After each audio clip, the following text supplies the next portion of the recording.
দিনাজপুরের খানসামা উপজেলায় সনাতন ধর্মাবলম্বী মা ও মেয়ের লাশ উদ্ধারের ঘটনায় মিথ্যা তথ্য দিয়ে সংবাদ প্রকাশ করেছে ভারতীয় গণমাধ্যম টিভি ৯ বাংলা। বাংলাদেশে হিন্দু পরিবারকে ধর্ম বদলের চাপ, বাধা দেওয়ার আক্রোশে হিন্দু পরিবার খুন শিরোনামে সংবাদটি প্রকাশিত হয়।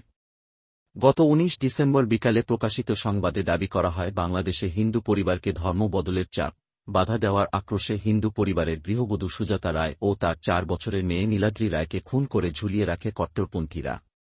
গত শুক্রবার সকালে সরেজমিনে জেলার খানসামার ৩ নং আঙ্গারপাড়ার আরাজি জুবির খোপা গ্রামের বেনুপাড়া এলাকায় সেই বাড়িতে গিয়ে সেখানে নিহতের বাবা, স্বামী, শ্বশুর-শাশুড়ি, এলাকাবাসী, জনপ্রতিনিধিসহ স্থানীয় সনাতন ধর্মাবলম্বী নেতাদের সঙ্গে কথা বলে ভারতীয় গণমাধ্যমে প্রচারিত সংবাদের সত্যতা মেলেনি।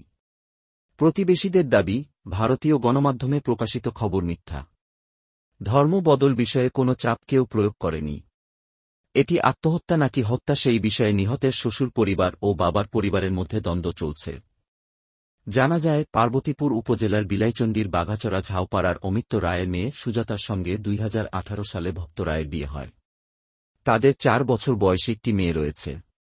গত বুধবার ১৮ ডিসেম্বর রাতে উপজেলার আঙ্গারপাড়ার আরাজি জুবির খোপা গ্রামের বেনুপাড়ায় নিহতের শয়নকক্ষ থেকে তাদের ঝুলন্ত লাশ উদ্ধার করে পুলিশ।